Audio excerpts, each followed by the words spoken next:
할렐루야. 우리 더체험교회의 30주년을 맞이하셔서 말씀 축제에 저를 또 초청해 주시고 또 함께 신앙 교육에 대해서 나눌 수 있게 돼서 감사를 드립니다.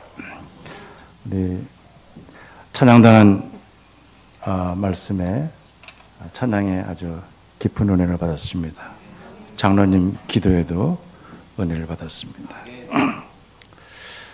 저는 더체험교회, 그래서 그 앞에 영어로 더라고 하는 정관사가 붙는 교회인 줄 알았어요. 그래서 영어로 더, 그 다음에 체험 교회라고 생각했어요. 그래서 오늘 목사님 또 말씀 들어보니까는 궁금해서 물어봤어요. 더 체험이 어느 뜻입니까? 그러니까는 더 많이 채운다, 충만하다, 그런 말씀도 있다고 말씀을 들었는데요. 둘 다 좋으네요. 더 채우고 철철 넘쳐서 성령 충만한 교회가 될 줄 믿습니다. 또 앞에 더자라고 하는 것은 제가 시카고 대학을 나왔는데요. 시카고에 얼마나 학교가 많습니까? 근데 우리 학교에는 앞에 더가 들어갑니다. 더 시카고 디알라지컬 세미나리, 그렇게 나오는데 시카고에 학교가 많지만은 더자를 붙임으로 말미암아 그 시카고의 신학대학원이 오직 하나만 있는 유일한 학교다라는 뜻입니다. 아주 훌륭하게 채워져서 오직 하나만 독보적인 더 체험교회가 되시기를 간절히 바랍니다. 네. 우리 조인현 목사님, 우선 첫째로 잘생기셨어요. 저는 키 큰 사람만 보면은 두려워요. 그리고 아주 존경스럽습니다. 그리고 요즘은 잘생겨야 교회도 부흥합니다. 이게 통계적으로 나왔어요. 통계적으로 나왔기 때문에 아주 자연스럽게 부흥할 줄 믿습니다. 우리 조인현 목사님은 어디 가든지 간에 제가 1995년도에 한국에 왔는데 올 때마다 계시는 곳에 교회에서 저를 늘 초청을 해주셨어요.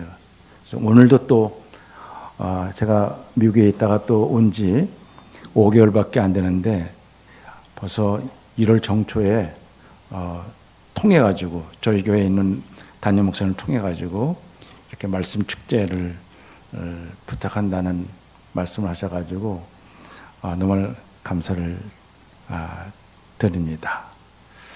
또 우리 이번에 목사님께서 주일 예배 때에 이 교인들로 하여금 신앙의 축제로 설교와 함께 말씀으로 주제를 가지고 강연을 하는 것은 이건 보통 교회가 아니에요. 정말 보통 교회가 아니에요. 수준이 높습니다. 아주 교양도 높고 또 마음의 여유도 넓은 그런 걸 포용하고, 이 포용해야지 채우죠, 그렇죠? 마음은 요만해가지고 자꾸 더 달라 그러면 되겠습니까? 넓은 마음으로 이렇게 예배를 드리고 축제를 한 것에 대해서 하나님이 기뻐하실 줄 믿습니다.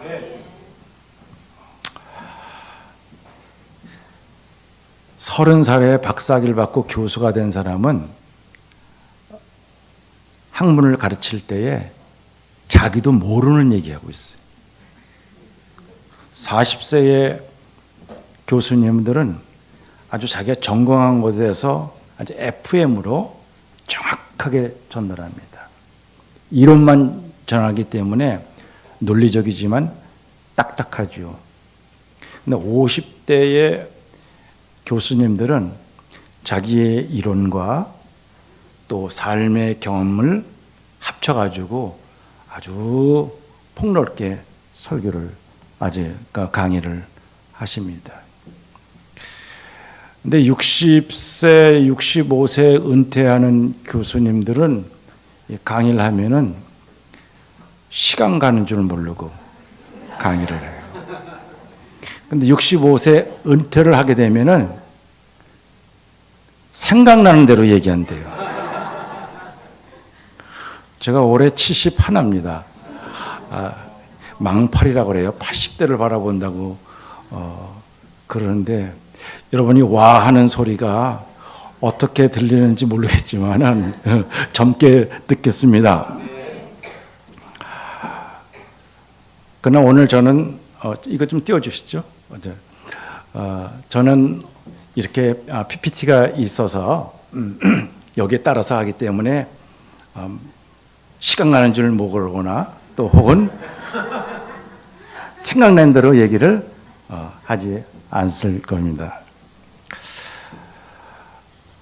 저는 3자녀의 아버지고 또 5명의 손주를 둔 할아버지고 또 기독교 교육 학자고 특별히 가정교육의 이론을 강조하는 그러한 목사인데요. 제가 지난 4년 동안 미국에서 저희 손주 3명을 아주 지극정성 제가 키웠습니다. 그러면서 제가 회개를 너무 많이 했어요. 학교에서 가르치는 이론들이 정말 너무 공중에 붕 뜨는 이야기를 하는 것 같았어요.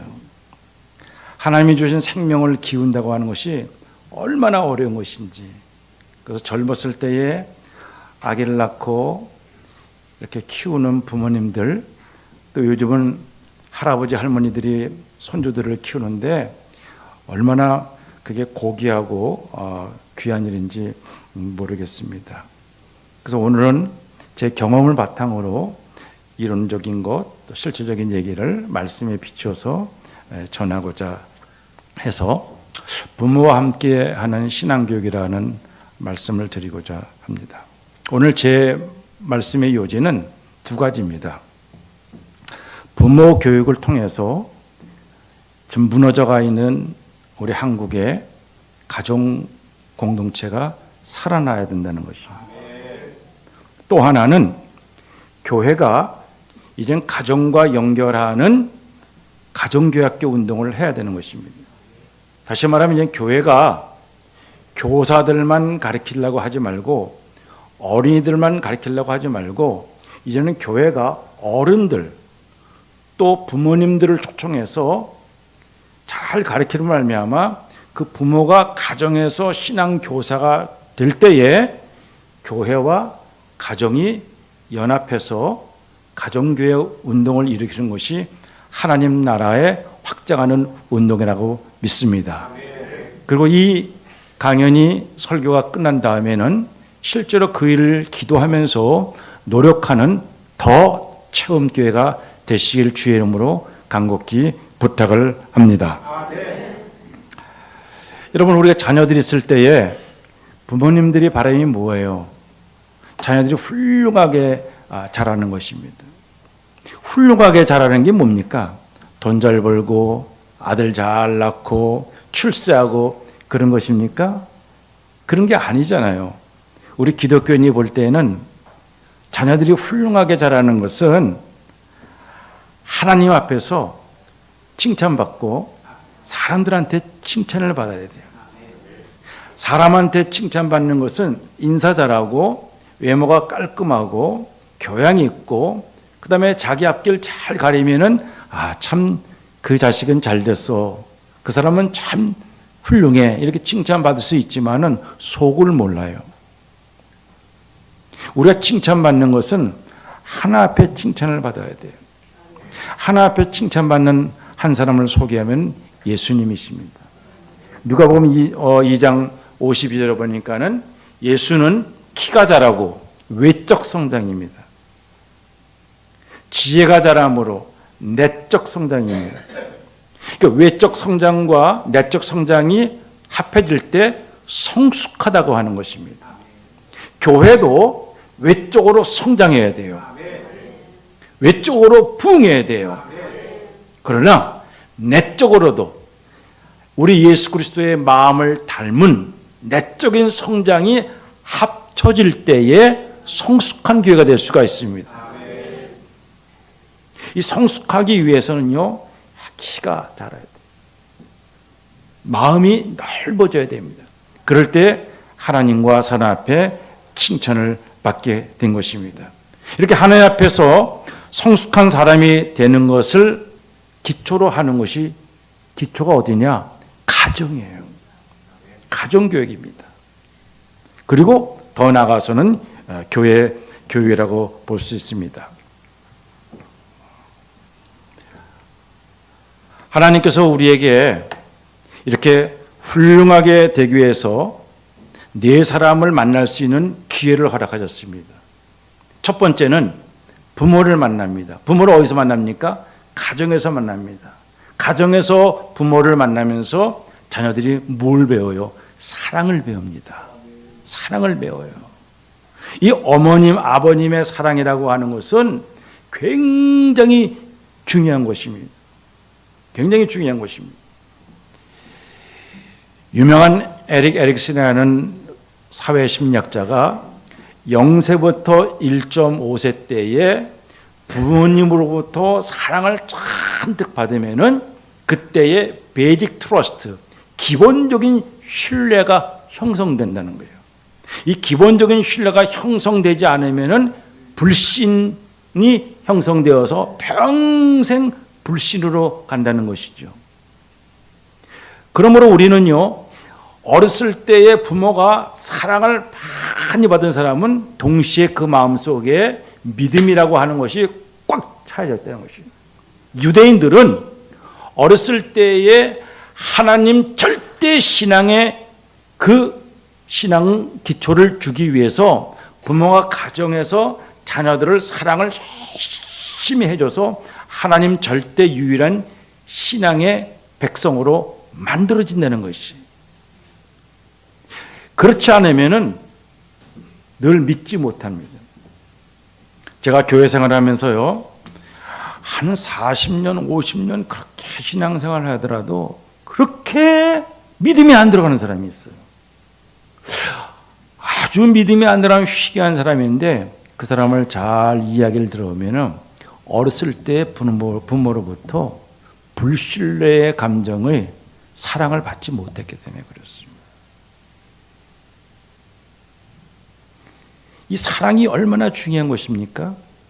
이것이 가정에서 부모에게 되는 것입니다. 두 번째는 바깥에 나가서 학교에서 사회에서 친구를 만나요. 친구한테는 우정을 배웁니다. 세 번째 만나는 사람은 스승입니다. 스승님, 학교를 통해서 존경심을 배웁니다. 지금도 5월 셋째 주일이면은 스승의 날이면은 저한테도 이제 화분과 꽃이 오는데, 저를 가르치신 선생님은 지금은 작년에 돌아가셨지만은 우리 한국 기독교 교육의 대학자이신 은중관 박사님이었습니다. 우리 감리교의 독보적이신 분이죠.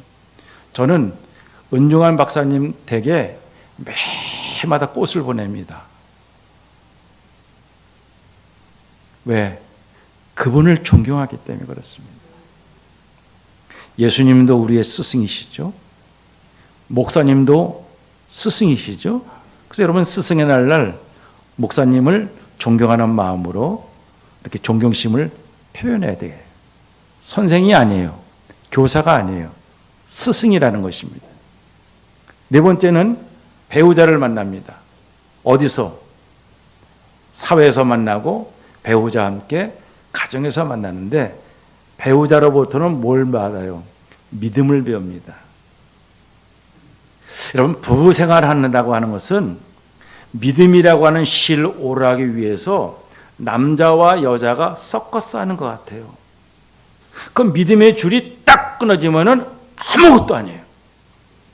나는 당신을 믿습니다. 나는 내 남편을 믿습니다.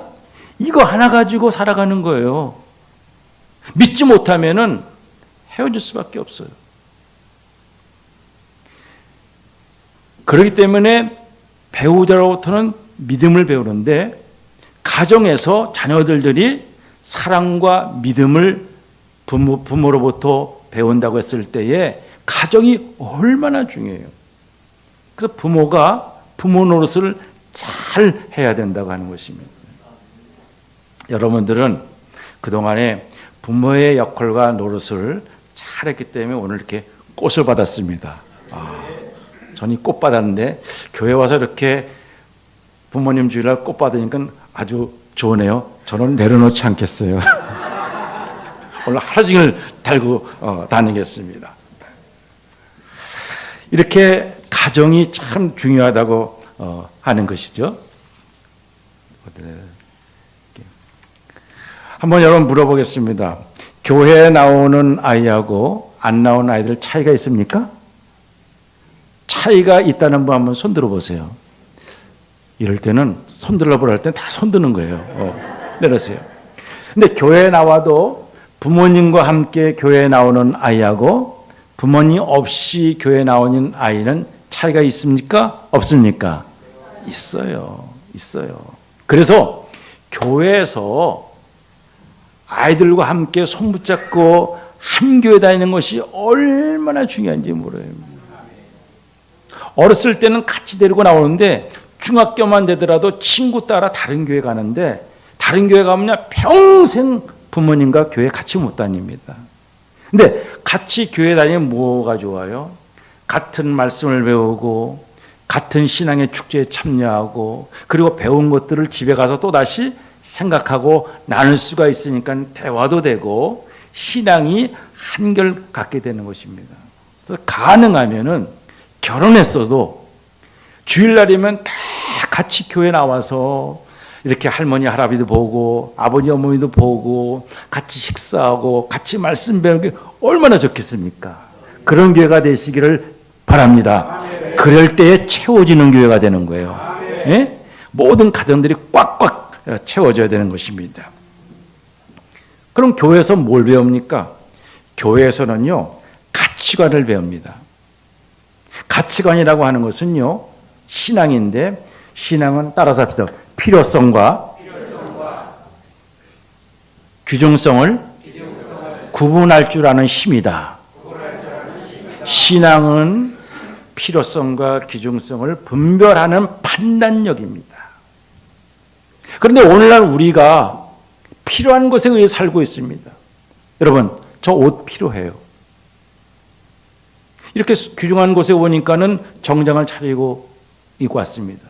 여러분의 집에 있는 가전제품, 여러분이 살고 있는 집, 필요한 겁니다. 그런데 그 필요한 것이 여러분 인생에 귀중한 거예요? 아니에요. 그럼 귀중한 것이 뭡니까?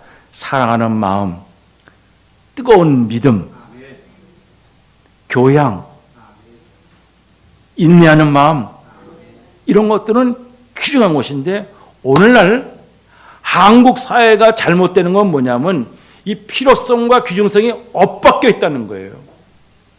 이 규정성 위에 필요성이 위에 있어야 될 텐데 이것이 엇박혔기 때문에 규정성을 내버리고 필요성으로 찾아갑니다. 신앙은 필요한 거예요? 귀중한 거예요? 필요한 건데 신앙을 따라 교회 나오는 것도 필요에 따라서 교회를 선택하는 쇼핑센터로 생각하는 사람이 있습니다. 말씀 배우고 성경이 나한테 필요한 거에 귀중한 거예요. 귀중한 건데. 근데 성경 공부를 교양 있게 필요성을 가지고 우리가 성경 공부를 한다면은 그게 안 된다는 것입니다. 요즘은 강남에 사는 분들은 성경 공부가 필요한 교양 중에 하나라고 한다면은 안 된다고 하는 것입니다. 누가복음 15장에 보면요. 양 100마리를 갖고 있는 목자가 한 마리를 잃어버렸어요. 양을 다 치고 난 다음에 집으로 올 때 하나 둘 셋 넷 이름을 불러가면서 이렇게 보니까는 한 마리가 잃어버렸어요. 검정 양이 잃어버렸어요. 그때 이 목자가 어땠습니까? 99마리를 우리에 두고 90마리를 팽개치고 그리고 한 마리를 찾아 떠났다. 이거 정말 모험입니다. 우리가 생각하면 상상할 수 없는 얘기입니다. 현대인의 합리적으로 계산적으로 보면요 있을 수가 없는 것입니다. 그까지 한 마리 그거 어쩔 수 없지. 99마리 불리고 쌍둥이 나가지고 채우면 될 것이지. 그러나 이 목자는 91마리를 두고 뒀을 때에 이 양들이 우리 속에 사자와 맹수들에 의해서 어려움을 당할 수 있음에도 불구하고 한 마리를 찾아 떠났다. 한 마리를 찾아 떠났을 때 찾았어요? 못 찾았어요? 찾았어요. 구하라 얻을 것이요 찾으라 찾을 것이다 이거예요. 안 찾아서 그렇지 찾으면 찾게끔 되어 있습니다. 잃어버린 영혼 찾으면 찾게끔 되어 있습니다. 찾으러 가서 너무 기뻐가지고 동네 사람들을 불러다가 잔치를 베풀었다. 잔치를 베풀 때 손가락 빨고 잔치 베풉니다. 그 한 마리, 두 마리 양 잡아가지고 잔치 베풀었어요. 그리고 같이 간 사람들을 품앗이하기 위해서 양을 팔 수도 있겠죠. 오히려 손해봤죠. 왜 이런 일을 합니까? 우리가 보기에는 이 목자는요, 엉터리 목자예요. 이런 마음을 갖고 있으면요, 이 세상을 살아갈 수 없다고요. 그런데 누가 하시는 말씀이에요? 예수님이 하시는 말씀입니다. 그럼 예수님의 말씀으로 살아가면은 이 사회를 살아갈 수가 없는 것입니까? 그러나 이 목자는 한 마리를 규정성의 언어로 받고 필요성의 언어로 보지 않았습니다. 여러분, 필요라고 하는 것은 제가 100개를 갖고 있으면은 하나, 둘, 셋, 넷, 다섯 해서 한 마리가 있어야지만이 100이 되는 겁니다. 그러니까 하나는 전체를 이루기 위해서 네가 필요하다는 것입니다. 선생님 우리 교회 학교가 필요한 존재입니다. 그러면 안 돼요. 선생님은 우리 교회 학교의 귀중한 존재입니다. 성도님은 우리 교회 부흥을 위해서 필요한 존재입니다. 채우는 숫자입니다. 그게 아니라 당신은 하나님 나라의 귀중한 존재입니다. 이렇게 얘기할 때에 채워지는 교회가 될 줄 믿습니다. 그러므로 필요한 것은 하나, 둘, 셋, 넷 100을 이루기 위해서 파라보템 하나를 100을 채우기 위해서 필요한 것이지라고 하지만은 그래서 이걸 기수라고 사용합니다. 기수라고 하는 것은 1, 2, 3, 4, 5 하나, 둘, 셋, 넷 이렇게 서열 정리하는 겁니다. 그러나 이 목자는 하나를 규정성의 언어로 봤다는 이야기는 서술로 봤습니다.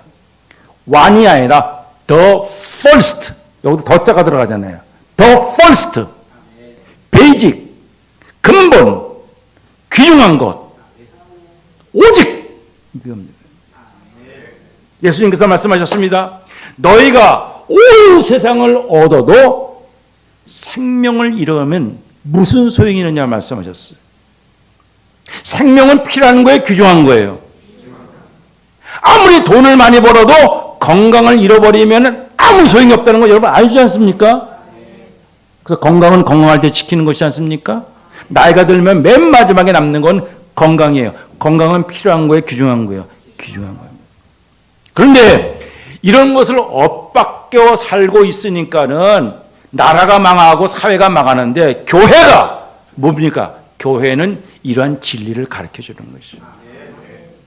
그래서 우리 예수 믿는 사람들은 필요성에 따라서 따라가지 말고 남들이 하니까는 따라가지 말고 나의 가장 귀중한 인생의 필요성이 아니라 귀중성 오직 예수 하나를 붙잡고 가시기를 간절히 바랍니다. 오늘 여러분께서 저하고 말씀을 나눌 때에 그때마다 제가 무수한 얘기를 많이 할 거예요. 그러나 다 필요한 건 아니에요. 이 말씀을 듣다가도 내 마음속에 찡하게 울리는 거 하나 있으면 그것 붙들고 1년을 기도하며 사시기 바랍니다. 그게 귀중한 거예요. 교회는 귀중성을 배우고 진리를 배우는 것이죠. 그래서 교회 다니는 겁니다. 이런 진리에 대한 귀중성을 부모하고 어린이가 함께 배워서 그 귀중성을 위해서 가정에서 서로 토론하고 대화하고 같이 간다고 하면 얼마나 아름다운 하나님의 나라가 될 수가 있겠습니까? 그럼 가정에서의 부모의 역할은 뭡니까? 여러분, 가정은 비공식적인 자리예요. 신앙을 배울 때는 공식과 비공식이 있는데 공식은 학교와 교회입니다. 근데 비공식은 가정과 사회입니다. 근데 신앙은 공식보다도 비공식적인 장에서 더 많이 배울 수가 있다고 하는 겁니다. 유대인들은요, 나라를 잃어버렸을 때에 가정을 지켰어요. 그래서 다시 나라를 찾게 됐다고 하는 것입니다. 우리나라에도요, 역사적으로 볼 때에 일제 식민지 때, IMF 때에, 팬데믹 때에 정말 가정을 잃어버린 가족이 너무 많이 있습니다. 제가 학교에서 학생들한테 리포트를 내면서 여러분 그동안에 살아온 인생에 영향을 준 사람은 누굽니까? 부모님들은 어땠습니까? 했을 때에 자기네 가정에 대한 얘기를 쭉 썼을 때 IMF 때 다 많이 망했는데 그때 망했을 때에 거의 가정이 해체가 됐어요. 그렇게 중학교 때에 해체되었던 가정이 망가졌던 중학생 2학년 아이가 몇 살입니까? 14살, 15살이죠. 근데 지금 30년이 됐습니다. 그래서 지금 40 초반이나 30대 후반에 된 젊은 엄마 아빠들이 지금 굉장히 혼란해 갖고 있습니다. 왜 그랬습니까? IMF 때에 가정을 잃어버리고 부모님으로부터 상처를 많이 받았기 때문에 그렇습니다. 저는 이런 역사적인 사실을 보고 우리 교회가 지금 30대 후반과 40대의 청량년의 가정을 잘 지키도록 여러분 뒷받침하면서 기도하면서 이끌어간다고 저는 기독교 교육학자로서 아주 귀중하게 생각하는 사람 중에 한 사람입니다. 존 웨슬리 목사님은 가정에서 메소디스트, 규칙주의자라고 하는 것을 배웠기 때문에 교단을 창설했습니다. 우리 감리교는요, 규칙을 잘 지키는 그러한 교단이지 않습니까? 이 수산나 어머니가 웨슬리를 어떻게 가르쳤습니까? 딱 세 가지를 규칙했어요. 너는 절대로 주일 성수해야 된다. 두 번째는 형제들과 싸움하지 않아야 된다. 셋째는 거짓말하지 않아야 된다. 만약 이 세 가지를 어기면요, 채찍을 들었습니다. 그래서 엄격하게 배웠기 때문에 이 웨슬리 선생님이 훌륭한 사람이 됐습니다. 마태복음 6장 30절에 너희는 그의 나라와 그의 의를 구하라. 그런데 저는 바꿔서 얘기합니다. 한번 읽어볼까요? 시작. 너희는 먼저 그의 가정과 그의 신앙 교육을 구하라. 믿습니까?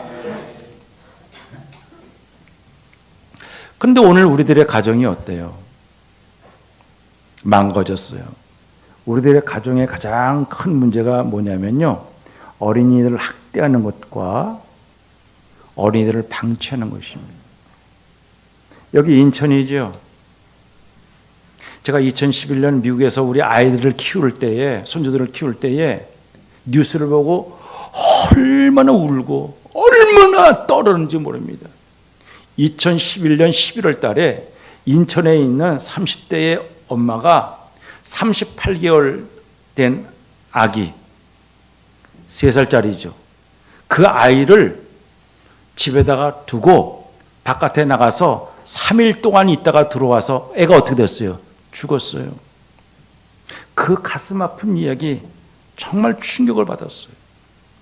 그 엄마는 3일 비우면 그 아이가 죽는다는 사실을 알았을까요? 몰랐을까요? 알았어요. 근데 그 아이, 문도 꽉 잠그고 나가기 때문에 표현도 못하는 그 아이, 3살짜리가 뭘 합니까?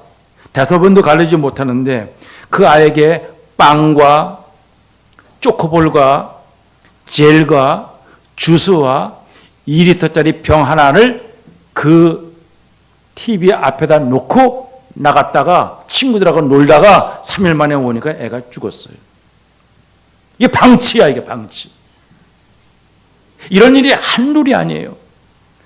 여러분, 엄마 아빠가 아이들을 구타하고 성적으로 학대하고 정신적으로 학대해서 지금 폭력이 지금 일어나고 있지 않습니까? 이게 대한민국이에요. 어린이 방치하는 게 뭡니까? 장시간 버려두는 거예요. 돌보지 않는 겁니다. 적절한 의복을 안 입히고 애들이 불편한데도 엄마 입장에서 아주 교양 있게 옷을 입히는 거, 이것도 방치하는 것입니다. 위생도 안 지키고 질병 치료도 안 해주시고 학교 갈 수 있는데도 학교를 안 보내고 영양 공부도 제대로 안 하고 환경도 부적절한 환경에서 살게 하는 거, 이게 방치입니다. 이런 방치가 오늘날 사회적 이슈가 되기 때문에 굉장히 지금 문제가 되고 있다는 것입니다. 그러므로 우리들이 부모들이 가정에서 알아야 할 신앙은요, 세 가지인데, 신앙은요, 믿음은요, 쓰고 풀고 외우는 것이 아닙니다. 성경 많이 읽고 성경 암송한다고 해서 신앙이 늘어나는 것이 아니라, 신앙이라고 하는 것은요, 자연스럽게 형성되는 것입니다. 근데 이 형성되기 위해서는 역할 모델이 필요한데, 그것이 누굽니까? 아버지, 어머니예요. 새신자들은요, 목사님의 설교와 성경 공부도 중요하지만은 첫 번째 인도한 사람이 누굽니까? 권사님, 장로님이라고 하는 첫 번째 인도한 신앙의 부모 같은 사람 그대로 보고하는 겁니다. 나를 인도한 사람이 수요 예배 안 나오면 그 사람도 안 나와요. 헌금 생활하면 나도 안 나는 겁니다. 교회에서는 가르쳐줘도 왜 그래요? 역할 모형이 따라서 하기 때문에 그렇습니다. 자녀들은 더 합니다.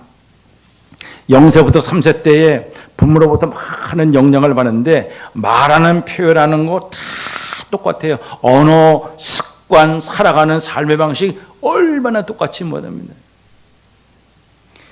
제가 1988년도에 미국으로 유학 가면서 그곳에서 교회를 맡아서 목회를 했는데, 그 올림팍 한인교회를 맡았는데, 그 교회에서 아주 부잣집 교회가 있는데, 집이 있는데, 그 집은 너무 집이 커가지고 마이크로 애들을 불러야 돼요. 마이크로. 스티브 밥 먹자.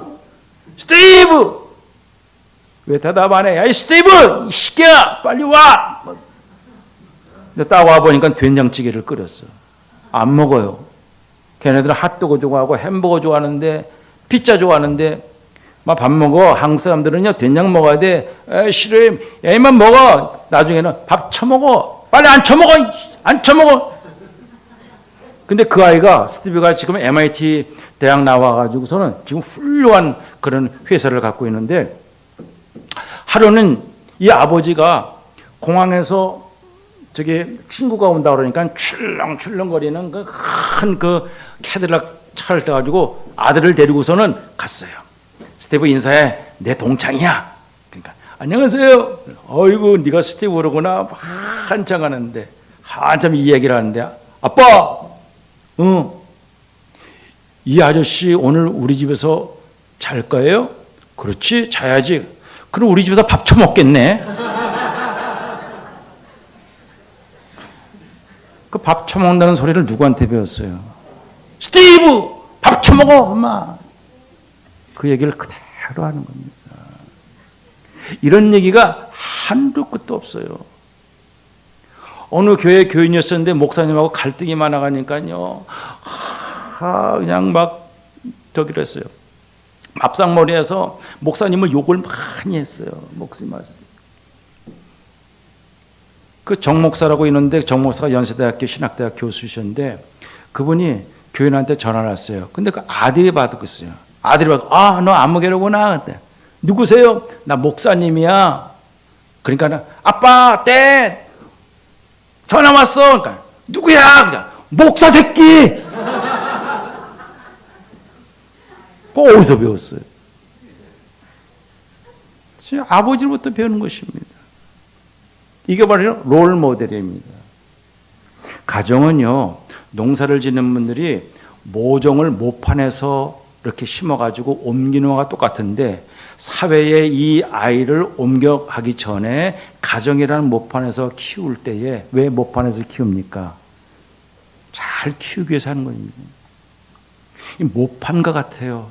이 모판에서 이 모종이 잘못되면요, 이 모가 안 되지 않습니까? 가정은 이렇게 중요하다고 하는 것입니다. 자, 그렇다고 한다면은 앞으로 우리 부모님들의 역할은 어떻게 해야 되느냐?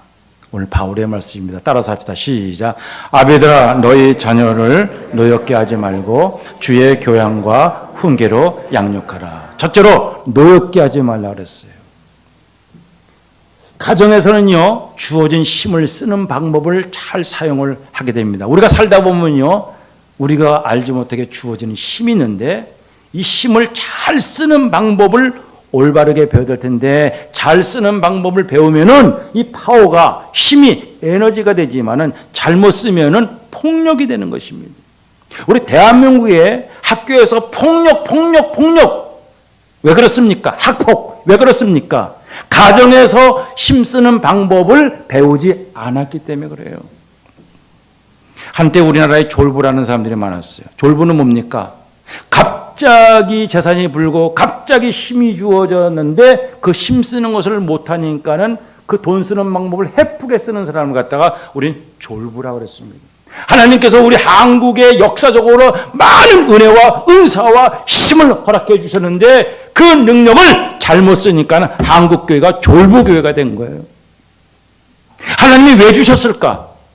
그거를 잘 하나님 나라를 위해서 양보하고 협동심을 갖고 공감대를 나누면서 선교 활동을 하게 되면 하나님께서 우리 한국교회를 이렇게 내버려 두지 않으셨다고 하는 것입니다. 가정도 맡는 것입니다. 여러분 히틀러 아시죠? 아돌프 히틀러를 에릭슨이 연구했습니다. 여러분 히틀러는요 2차 세계대전을 일으키면서 600만 명을 죽이면서도 아무런 수치심과 죄악성이 없는 사람이었습니다. 근데 그 가정을 들어보세요. 히틀러의 아버지는 술주정병이었어요. 술을 잔뜩 먹고 와가지고서는 가산을 부시고 자녀들을 때리고 그 다음에 폭력. 그래서 이 아이들이 얼마나 아버지만 보면 노여웠어요. 저쪽부터 술 먹고서는 막 고래고래 부르면서 막 오면요 히틀러가 막 가서 아버지 그러지 마세요. 그러면서 뭘 결심했어요? 나는 절대로 우리 아버지처럼 술 안 먹는다. 나는 절대로 우리 자식을 때리지 않는다. 결심을 했어요. 그랬습니다. 그래서 히틀러는요 술 안 먹었어요. 담배도 안 폈어요. 커피도 안 먹었어요. 철저히 자기를 컨트롤하면서 하다 보니까 장군 힘이 주어졌어요. 힘이 주어졌는데 힘쓰는 방법을 몰라. 그 힘쓰는 방법을 알았다면 후드로 패는 거였어요. 그게 살인이 됐고 2차 세계대전을 일으켰고 600만 명을 죽이는 일을 했다는 것이에요.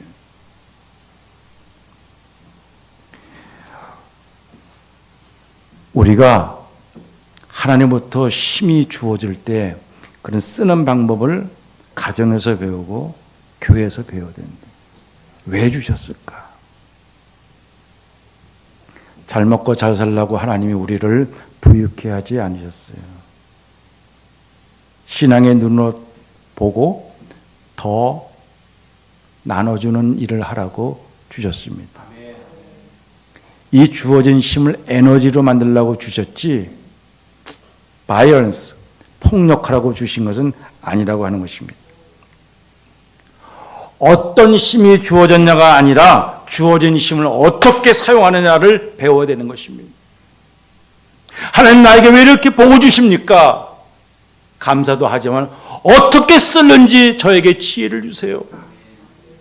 어떻게 하나님 나라를 위해서 쓰는지 하나님 저에게 능력을 주시고 밝은 분별력을 허락해 주세요. 그걸 기도하면서 감사해야 됩니다.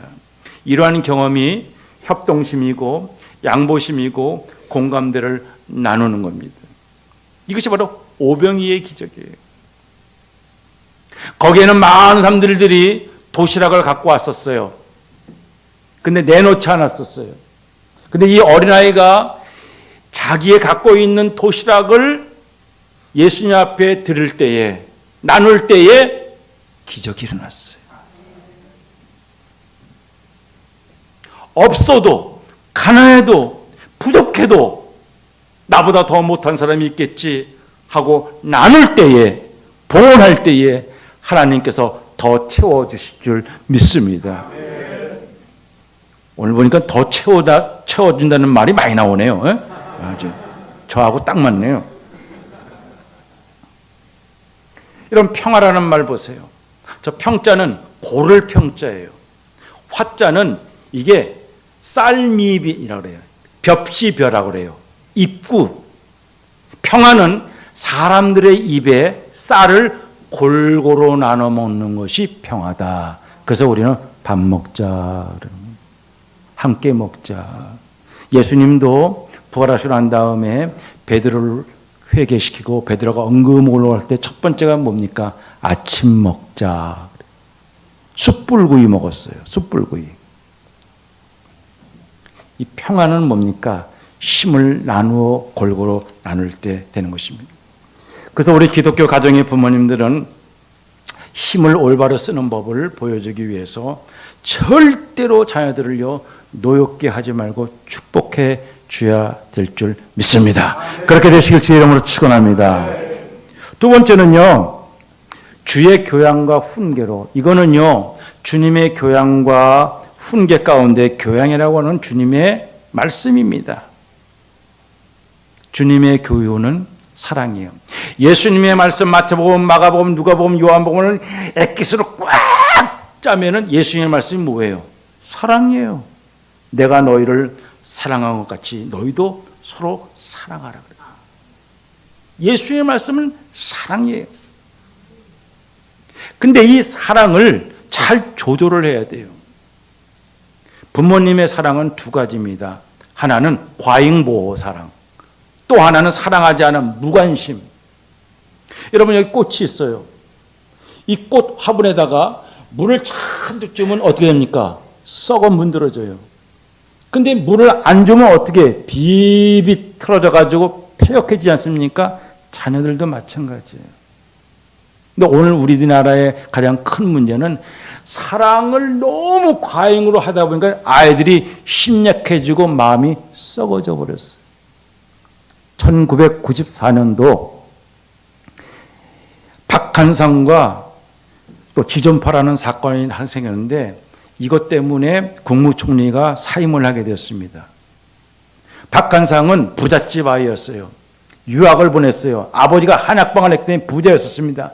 이 아이한테 너무 물질만 과잉한데 이 아이가 한국에 와가지고 돈을 더 필요하다고 해가지고 아버지를 죽였어요. 존속살인을 했어요. 근데 동시대에 기존파라는 아이가 있는데 이 사람들은 너무너무 가난하고 너무너무 사랑을 받지 않았기 때문에 부자들과 잘 사는 사람을 미웠어요. 그래가지고 그 잘 사는 사람, 좋은 차를 타고 나는 사람을 탈출해가지고 그 사람들을 죽이고 불로 태웠어요. 여러분 이야기 들으신 분 계실 거예요. 신문상에. 그렇지 않으면 인터넷에 들어가서 1994년 박한상 지존파를 쳐보세요. 거기 상세히 나옵니다. 그런데 문제는 이 박한상과 지존파가 동시대에 같은 나이예요. 근데 한 명은 너무 사랑을 많이 받아서 또 다른 그룹은 너무 사랑을 받지 않아서 폐역해졌어요.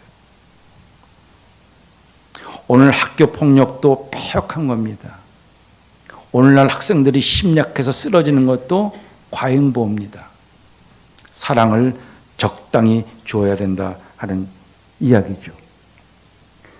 에릭 크롬이라는 사람이 사랑이 무엇입니까? 5가지를 얘기했습니다. 사랑의 기술이라는 책에서 사랑은 관심 가져주는 것이요, 이해해 주는 것이요, 존중해 주는 것이요, 책임을 주는 것이요, 주는 것이라서. 여러분 복음성가의 사랑은 주는 것, 주는 것. 관심, 이해해 주고 존중해 주는 것은 여성의 사랑이라고 그래요. 책임지고 주는 것은 남성의 사랑이라고 그랬습니다. 관심, 컨선이라고 하는 영어인데 ultimate concern이라고 하는 것은 신앙이다 그랬습니다. 궁극적으로 관심 맺는 겁니다. 이해, 얼마나 중요한 겁니까? 여러분 5 빼기 3은 몇이에요? 2지요. 5. 오해가 생길 때 3번 사랑하고 3번 인내하면 2. 이해가 된다.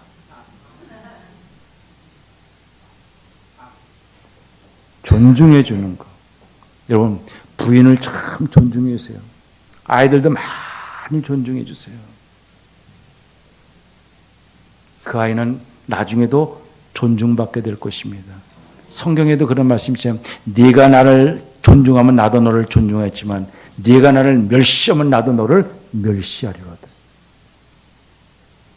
책임을 지는 거 얼마나 중요한 것입니까? 책임진다고 하는 것은 나중에 주는 것이에요. 이 사랑을 이 5가지 중에서 우리에게 부족한 것이 무엇입니까? 이런 기술을 배우고 노력을 해야 되는 것입니다. 근데 사랑 가운데서 아버지의 사랑, 누가복음 15장에 보면요, 이 둘째 아들이 탕아가 돼가지고 고생하다가 왔습니다. 그럴 때 아버지가 어떻게 해요? 품어줬어요. 진짜 부모님의 사랑은요, 지켜봐주는 사랑입니다. 돌아올 때까지 지켜봐주는 사랑입니다. 우리 주님은요, 우리들이 돌아올 때까지 기다리고 지켜봐주시는 그런 사랑의 주님이십니다. 지켜봐주는 사랑은 친자가 들어가지 않습니다. 그래서 여러분, 모친, 부친 할 때 저 친자 보세요. 친자는 한문으로 보면 설립자에다가 나무 목자에다가 볼견자다. 우리 자식이 언제 돌아오나 나무 위에 올라가서 본다, 이런 뜻입니다. 이런 부모님의 사랑을 가질 때에 너무 아이들을 심약하게 만들지 말고 실패를 받아들이고, 그래 난 주님께로, 하나님 예수님께로, 우리 아버지께로 가야 되겠다는 용기를 주는 그런 지켜봐주는 사랑이 있기를 바랍니다. 그 다음에 세 번째로는요, 훈계로라는 말이 있어요. 훈계는요, 대화입니다.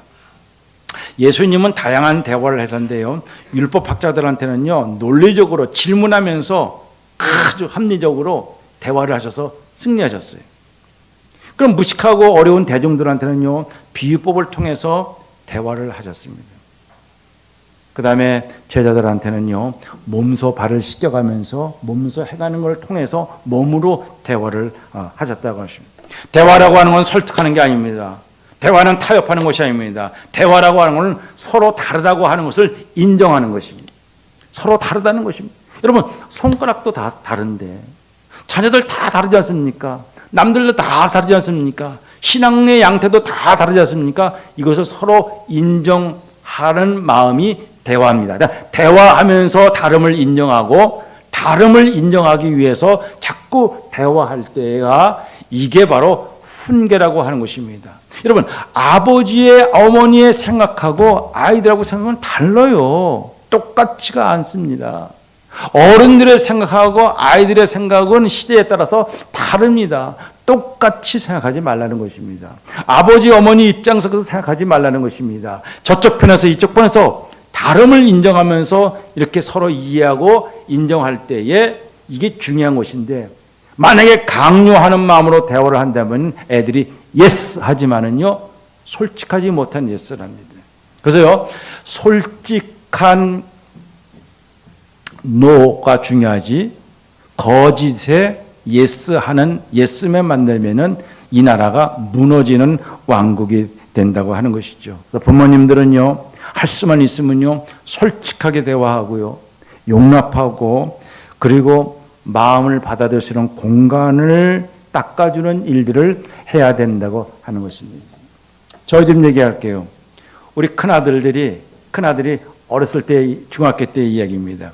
그때는요, 이 핸드폰이 없으니까 애들이 삐삐를 차기를 원했어요. 삐삐. 그래서 아빠 삐삐 사주세요. 안 돼. 마, 삐삐는 누가 차? 의사들이요. 또 누가 차? 깽들이요. 삐삐는 불러드리는 거지 않습니까? 그럼 네가 깽이야? 아니요. 네가 의사야? 아니요. 안 돼. 아빠 또 삐삐 사주세요. 안 된다니까. 그런데 제가 어떻게 얘기했습니까? 안 돼. 그러지 않았어요. 나는 말이야, 너 사주기 원하는데 네 엄마가 문제다. 엄마는 어이구 우리 아들 사줘야지, 필요하지. 근데 아빠가 문제야. 근데 하루는 저한테 와서, 아빠, 엄마는 허락했어요. 아빠는 어떻게 하실래요? 그러길래, 그래, 좀 더 생각해보자. 그랬거든요. 완곡한 거절이었습니다. 근데 제가 가는 뒤통수에다가 우리 아들이 하는 말이, 아빠, 아빠는 생각해 보냐면서 지금까지 한 번도 생각해 본 적이 없어요.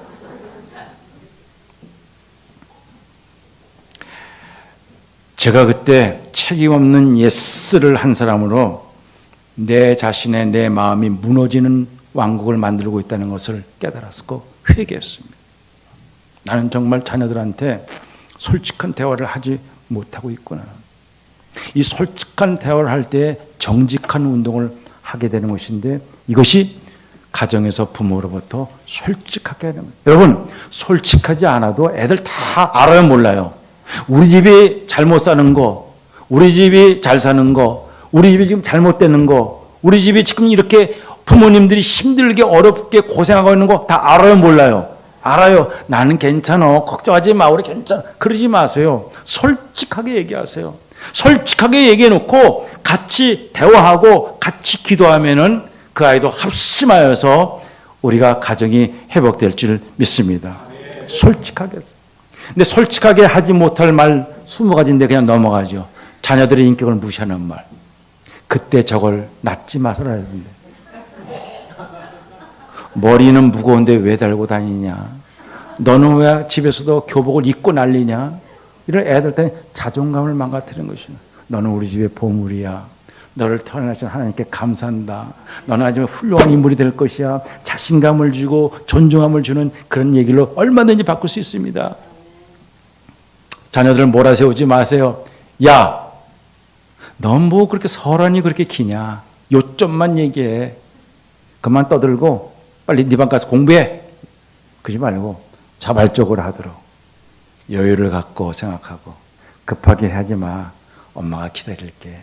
바꿀 수 있지 않습니까? 자녀들에게 포기하지 말라 보세요. 너도 이 다음에 네 새끼 같은 거 한번 놔봐. 대가리에 피도 안 마른 것이 벌써부터. 긍정적인 예언을 하세요. 너 집에 일찍 올 거지?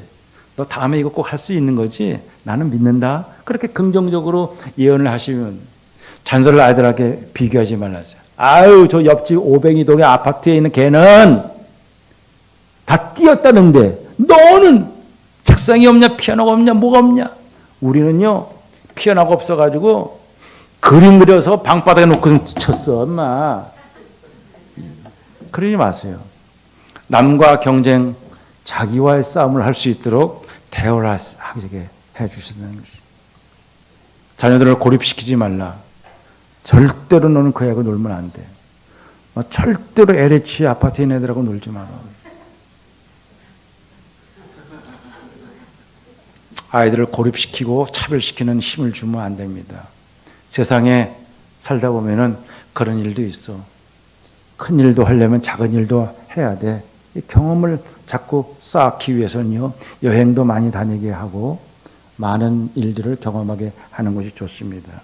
그래서요, 미국에서는요, 경험하기 위해서 try 한번 해봐, try 한번 해봐. 안 되면 할 수 없고 되면 좋은 것이고 try 이렇게 자꾸 경험을 시킬 수 있는 이야기를 하는 게 좋습니다.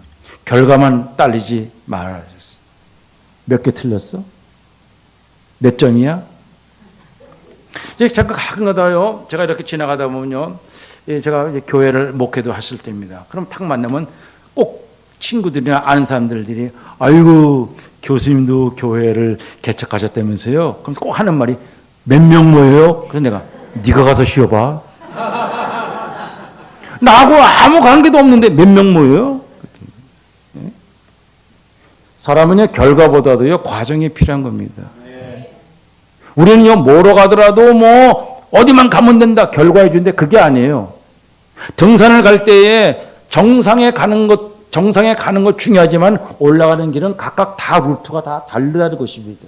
네가 좋아하는 길, 네가 싫어하는 길, 내가 선호하는 길이 다 다릅니다. 그래서 과정이 중요하다는 것입니다. 어떻게 되면 빨리 가야 되겠다고 하는 것들을 우리는 아이들한테 지향을 해야 된다 하는 것이죠. 자녀에게 너무 지나치게 기대하지 말라. 엄마가 못해준 게 뭔데? 에?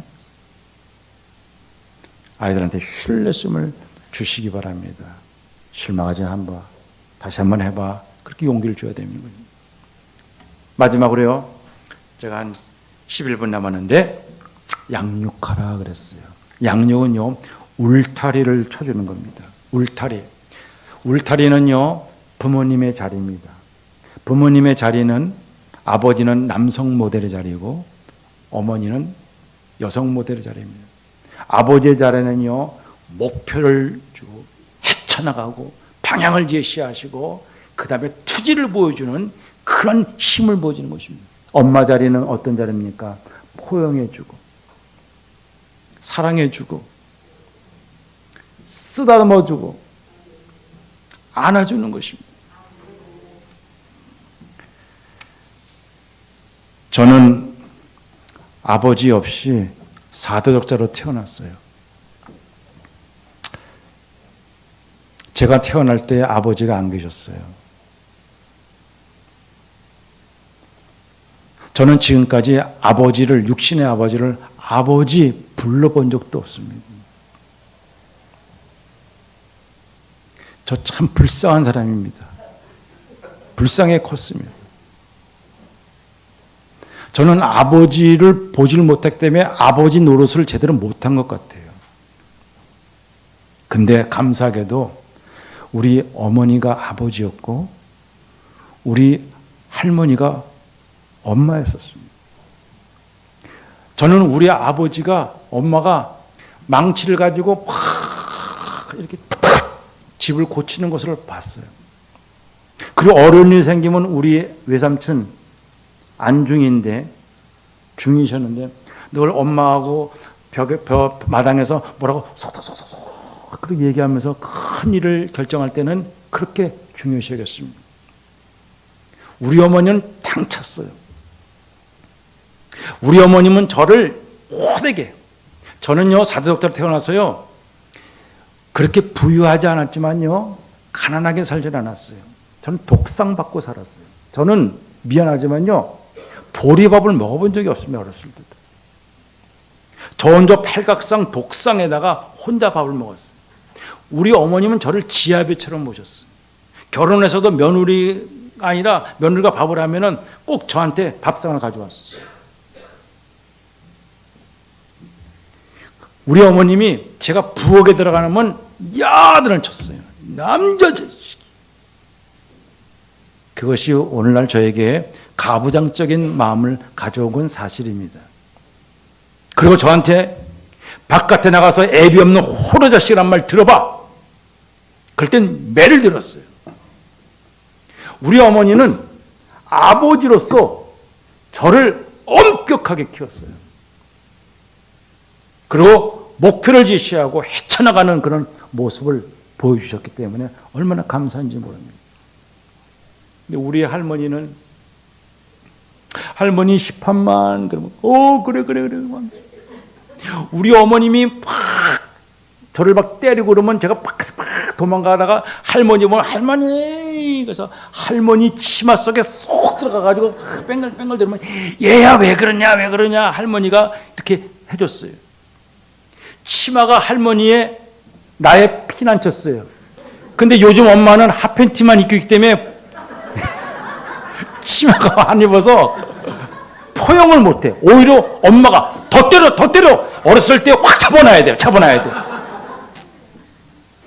아버지하고 어머니의 역할이 바뀌었어요. 당신은 좀 왜 그래? 뭐 제가 못한다고. 애들이 그걸 봤을 때에 아버지가 투지고 모험심보다 찌질이 아버지가 되면 되겠습니까? 역할 모형이 올바르게 쓰고 혼돈돼서는 안 된다고 하는 겁니다. 근데 더 중요한 울타리는 기도의 울타리입니다. 이게 양육입니다. 작년에 우리 어머님이 101살에 돌아가셨어요. 저는요, 제가 지금도 이렇게 강단에서 말씀을 전하고 목사가 되고 이렇게 높이 서 있는 것, 여러분은 앉아있지만 저는 혼자 서 있잖아요. 그렇죠? 이것도 다 우리 어머님의 기도 저축 때문에 살아가고 있어요. 저희 어머니는 새벽 3시만 되면 딱 일어나서 딱 기도하세요. 눈 수술 때문에 눈이 안 보이셔가지고 방에서 새벽 3시면 기도하시는데 늘 새벽 3시에 일어나가셔가지고 샤워하시고 성경을 읽다가 4시 반 되면은 목사님한테 전화하셨어요. 목사님을 깨워드리는데 4시 반이나 때로는 3시에 전화해서 목사님 깨울 때도 있어요. 이제는 교회를 못 가시니까 우리 어머님이 막 울고 기도하시는 것이에요. 그래서 가만히 보니까 하나님 아버지, 우리 임 목사 훌륭한 사람 되게 하시고 하나님 앞에 크게 쓰는 인물 되게 하셔서 감사합니다.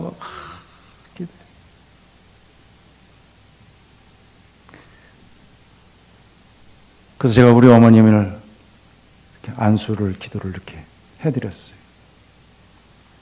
우리 어머님은 저에게 늘 아침마다 신발을 잘 닦아주셨어요. 우리 집에 손님이 오면 우리 어머님은 늘 신발 닦아주시는 것이 아주 우리 집의 전통이었어요. 얘야, 오늘은 내가 눈이 안 보여가지고 신발을 닦아주지 못하겠구나. 어머님은 구두뿐만 아니라 제 마음을 닦아주셨어요. 할머니 기도해 주세요. 애들이 외국에 있어도 할머니 기도해 주세요. 어머니 기도 내용이 뭐예요? 첫째, 우리 목사 잘 되라고. 둘째는 우리 손주들. 셋째는 우리 교회 담임 목사님. 그 다음에는 생각나는 거 기도한다. 뭐 조국의 평화와 통일과 뭐 민족의 민주화를 위해서 그런 거 기도하지 않으셨어요. 그저 자식을 위해서 기도하셨어요. 평생 동안 자식을 위해서 기도를 하셨는데, 그래서 제가 이렇게 혼자지만 이렇게 서 있습니다. 작년에 돌아가셨을 때에 장례식장에서 발인하기 전날 이렇게 보는데 우리 어머님이 저한테 말씀하세요. 내가 그동안은 너의 가족을 위해서 기도했는데, 손주들을 위해서 기도했는데, 이제는 네가 네 자식을 위해서 기도해야 할 차례다. 그리고 저의 위에 10살 누님이 계시는데 정신지체 1급 장애인이에요. 태어나서부터. 지금 말하면 바보야, 바보. 이제는 80년간 내가 내 딸을 지키고 보호했는데 이제는 네가 네 누나를 지켜라. 그래서 제가 한국에 나온 거예요. 우리 누나를 지키려고. 우리 어머님이 유언해 주셨기 때문에. 어머님의 기도 때문에 제가 살았어요. 당신이 지쳐서 기도할 수가 없고 빗물이 눈물처럼 흘러내릴 때 주님은 아시네요. 당신의 약함을 사랑으로 돌봐주시네. 누군가 널 위하여 누군가 기도하네. 내 마음이 힘들고 부족해서 마음이 무너질 때 남편도 모르고 자식도 모르고 내 마음이 답답해서 잠이 올 때 누군가 널 위해 기도하네. 여러분, 누군가 널 위해 기도하는 사람은 행복한 사람입니다. 기도를 받는 사람 행복한 사람이지만 널 위해서 기도한다는 사람은 더 행복한 사람인데, 더 행복하기 위해서는, 더 채워지기 위해서는 여러분 자녀들을 위해서 기도하시기 바랍니다. 이게 자녀들을 키우는 최고의 울타리입니다. 제가 미국에서 목회할 때에 백지사님이 계시는데 의사 부인이었습니다. 그분 둘 딸이 있는데 이 시카고에서 저 보스턴 하버드 대학에 보냈어요. 그 고등학교에서 그 일리노이주에서 하버드 대학 간 건 처음이야. 그 고등학교에서는요. 역사적으로. 그러니까 매일마다 시카고에서 보스턴으로 전화하는 겁니다. 매일 전화하는 거예요. 그래서 제가 집사님 오늘도 그레이스에게 전화했어요. 씩 웃어요. 무슨 전화하셨어요? 또 씩 웃었어요. 전화 알지요? 무슨 전화했겠어요? 밥통 전화했죠. 밥 먹었냐? 안 아프지? 별일 없지? 매일 그 전화하는 거예요. 집사님 밥통전하지 마시고 이렇게 기도하세요. 그리고 전화기를 넣었을 때 얘야, 오늘도 엄마는 널 위해서 기도한다. 여러분, 자녀들과 전화할 때에 여러 가지 많은 이야기가 하지만 맨 마지막 결론은 얘야, 오늘은 널 위해서 오늘도 기도한다. 그리고 요즘은 너 기도 제목이 뭐냐? 신앙생활을 잘하냐? 그러한 대화가 될 때에 그걸 통해서 울타리가 되는 것입니다. 자녀들을 전화로 컨트롤할 수 없어요. 마약과 섹스와 폭력과 엄청난 비리의 파도가 몰렸을 때에 전화기로 컨트롤할 수 없다고요. 여러분들이 자녀들한테 전화로 이렇게 저렇게 하더라도 아이들은 듣지 않습니다. 여러분들이 기도하지 않으면 아이들이 무슨 일을 하는지 모릅니다. 엄청난 일을 지금 하고 있다고요. 기도의 울타리를 가졌을 때에 자녀들을 이끌어갈 줄 믿습니다. 사랑하는 성도 여러분, 마지막입니다. 여러분, 수직적 선교 들어보셨어요? 우린 수평적 선교를 많이 했는데 1883년도에 우리 한미 통상조약을 위해서 민영익이라는 사람을, 민비의 오빠죠, 민영익이 중심으로 6명이 보빙 사역자로 미국에 갔어요. 근데 더 중요한 것은 1885년도 4월 달에 이 인천에 아펜젤라와 언더우드가 오셨어요. 선교가 시작됐어요. 그런데 1년 전에 1884년도에 일본의 감리교 선교사에는 맥클레이 목사님이 고종을 만나서 선교 윤호, 의료와 교육의 연호를 받았기 때문에 아펜젤라 박사가 왔어요. 근데 왜 그렇게 됐습니까? 83년도에 민영익 씨이 보빙 사였더니 인천항에서 요코하마까지 배를 타고 가고 요코하마항에서 샌프란시스코까지 배를 타고 가가지고서는 샌프란시스코에서 저 워싱턴으로 기차를 타고 가는데 워싱턴 근처에는 벌티모어역에서 가우처 박사를 만납니다. 가우처 박사님은 대학의 총장이면서 감리교 교인이셨어요. 상투 틀고 온 사람들이 하도 이상해서 어떻게 오셨습니까? 얘기하다 보니까는 이 가우처 박사가 저 조선이라는 나라에 예수 그리스도의 복음이 필요하다 생각해서 볼티모어 연기 선교에다 얘기를 하고 미국 선교국에게 통과를 받아가지고 미국 선교국에서 1884년에 일본에 있는 맥클레이 목사한테 지령을 내렸어요. 너는 고종 황제를 찾아가서 선교 윤호를 가져라. 그러니까 여기서 제일 중요한 건 뭡니까? 이 가우처 박사가 한 일이 중요한 겁니다.